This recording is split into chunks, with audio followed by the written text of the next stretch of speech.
हमारा देश भारत पहले से हिंदुओं का देश है, लेकिन जो उसका ताज है, जो हिंदू राष्ट्र घोषित होना चाहिए उसको, जब पाकिस्तान के बंटवारे पे कभी 1947 में इनको कर देना था लेकिन नहीं किया, वो हम अपना ताज मांग रहे हैं। हम कोई सरकार से भीख नहीं मांग रहे, हम हमारा अधिकार मांग रहे हैं। हिंदुओं का ये अधिकार है। भारत हिंदुओं का देश है और भारत हिंदू राष्ट्र आज नहीं बहुत सालों से था।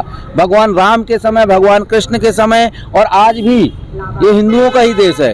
हिंदू राष्ट्र का मतलब ये नहीं है कि हम, वापस आपको बताता हूँ कि हम किसी दूसरे समुदाय या जाति वालों को भगाने की बात कर रहे हैं, लेकिन हिंदू राष्ट्र में जो आज चल रहा है ना, वो आगे नहीं होगा। उसके लिए हम हिंदू राष्ट्र की मांग कर रहे हैं। देश की जनता से, सभी 100 करोड़ हिंदुओं से निवेदन है कि ये सिर्फ हिंदू महासभा का या जय बजरंग सेना का या सिर्फ नितिन उपाध्याय का कार्य नहीं है। जितने भी संत हैं देश के, सभी हिंदू राष्ट्र की मांग कर रहे हैं। और बागेश्वर धाम सरकार का आपके दिल्ली के रोहिणी में कार्यक्रम चल रहा है। इसके पहले उन्होंने दतिया से भी आह्वान किया था सभी लोगों को, 5 लाख पब्लिक को, कि कौन कौन चाहता है हिंदू राष्ट्र बनाना, और सभी लोगों ने उसका समर्थन किया था। और देश में जितने हिंदू हैं वो सब चाहते हैं कि देश हमारा हिंदू राष्ट्र घोषित हो।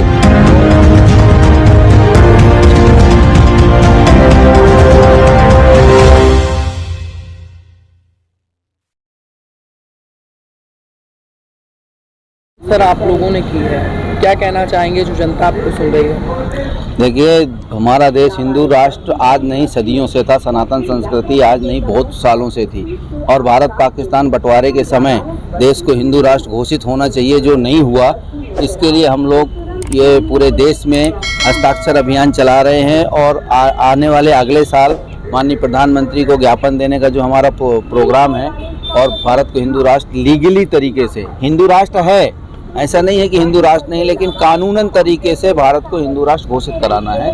उसके लिए पूरे देश में जितने भी प्रदेश हैं और गांव में हर जगह हमारा इस हस्ताक्षर अभियान चालू है। बागेश्वर धाम के कार्यक्रम में आप आए हैं, बागेश्वर धाम का क्या समर्थन आपको रहा है? देखिए, जितने भी संत हैं देश के, सभी हिंदू राष्ट्र की मांग कर रहे हैं। और बागेश्वर धाम सरकार का आपके दिल्ली के रोहिणी में कार्यक्रम चल रहा है। इसके पहले उन्होंने दतिया से भी आह्वान किया था सभी लोगों को, 5 लाख पब्लिक को, कि कौन कौन चाहता है हिंदू राष्ट्र बनाना, और सभी लोगों ने उसका समर्थन किया था। और देश में जितने हिंदू हैं वो सब चाहते हैं कि देश हमारा हिंदू राष्ट्र घोषित हो।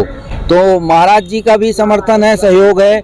उसके अलावा भी बहुत सारे संत हैं, जूना अखाड़ा के संत, नासिक के संत, आपके स्वामी नारायण ट्रस्ट के महंत संत जी, बगलामुखी पीठ के संत जी। अभी मैं यतीन्द्र सिंहानंद महाराज जी के पास भी जा रहा हूँ। कालीचरण महाराज पहले से हिंदू राष्ट्र की मांग कर रहे हैं। तो सभी संतों का सहयोग और सभी देश की जनता का सहयोग, जितने हिंदू भाई हैं, उससे हम हिंदू राष्ट्र घोषित कराएंगे।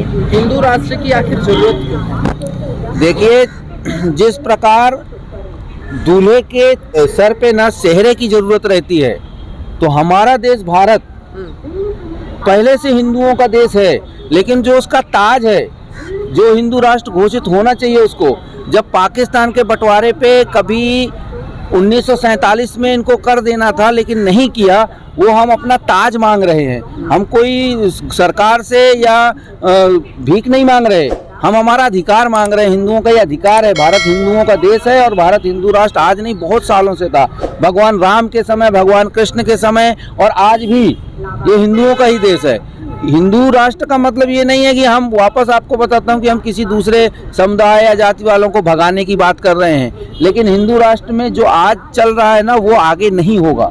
उसके लिए हम हिंदू राष्ट्र की मांग कर रहे हैं। देश की जनता से, सभी 100 करोड़ हिंदुओं से निवेदन है कि ये सिर्फ हिंदू महासभा का या जय बजरंग सेना का या सिर्फ नितिन उपाध्याय का कार्य नहीं है। सवाल था, जिस प्रकार से हिंदू राष्ट्र की आप बार बार मांग करते हैं, आपके समर्थन में बहुत से साधु संतों आपने भी बताया जी है, लेकिन आखिर हिंदू धर्म के नाम पे पाकिस्तान बना, बांग्लादेश बना, तो उनके हालात देखो किस बद से बदतर हो गए।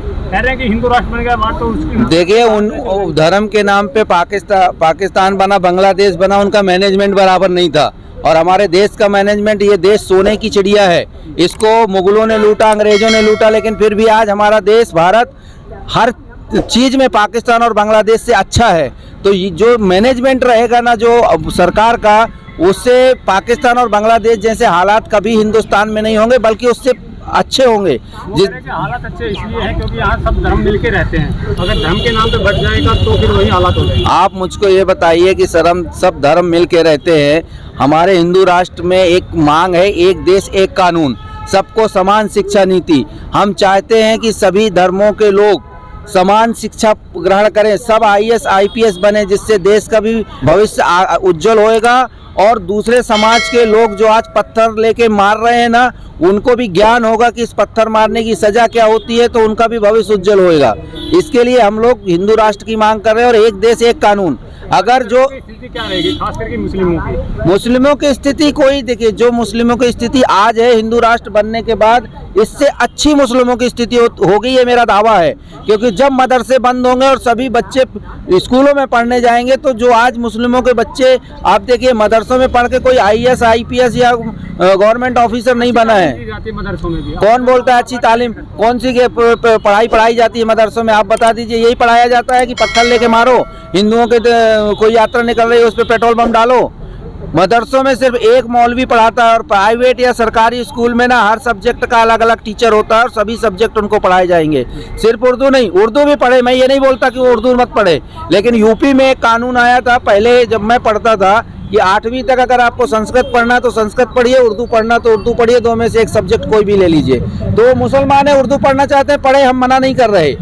हिंदू है संस्कृत पढ़ेंगे, वो मना नहीं कर रहे, लेकिन बाकी के भी विषयों की उनको जानकारी होगी तो उनका भविष्य उज्जवल होएगा।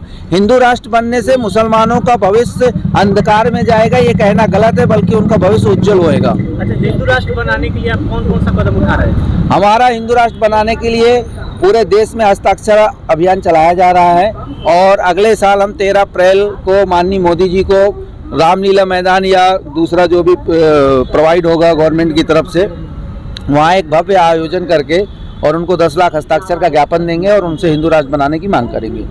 बहुत से संगठन हैं, बहुत से संत हैं जो अलग अलग करके हिंदू राष्ट्र की मांग करते हैं, लेकिन सारे एक पे नहीं आ रहे, एक मिनट पे नहीं आ रहे। देखिए, मैंने अभी हमारा अप्रैल से स्टार्ट हुआ और अभी मैंने बीच में बनारस में कार्यक्रम किया था और बनारस में जो कार्यक्रम रखा था वो डॉक्टर गीता रानी, प्रोफेसर डॉक्टर गीता सोनी, उन्होंने रखा था और BHU के 150 प्रोफेसर वहाँ प्रेजेंट थे। उस मंच पर अगर आप मेरी क्लिप देखेंगे, मेरे फेसबुक पे पड़ी है और कुछ न्यूज़ चैनल वालों ने भी डाली है, 7 से 8 अलग अलग समुदाय के, मतलब अलग अलग संगठनों के जिला अध्यक्ष और उनके पदाधिकारी एक ही मंच पर प्रेजेंट थे। और धीरे धीरे आज देखिए जय बजरंग सेना ने समर्थन दिया है भारत को हिंदू राष्ट्र बनाने के लिए। दूसरे जो भी संगठन है, हम ये देखिए, मैं आपको वही भाई साहब क्या आंसर दे रहा था कि सिर्फ नितिन उपाध्याय का, हिंदू महासभा का, जय बजरंग सेना का कार्य नहीं है, ये देश के प्रत्येक हिंदू का और प्रत्येक संगठन का काम है। और मैं देश के सभी संगठनों से आह्वान करता हूं कि इस महापर्व में अपना आए और अपना सहयोग दें और देश को हिंदू राष्ट्र घोषित कराएं।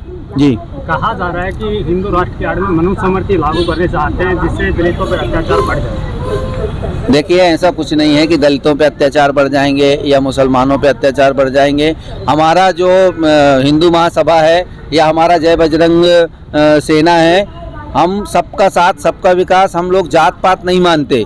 तो हमारा एक नारा है, जात पात की करो विदाई, हिंदू हिंदू भाई भाई।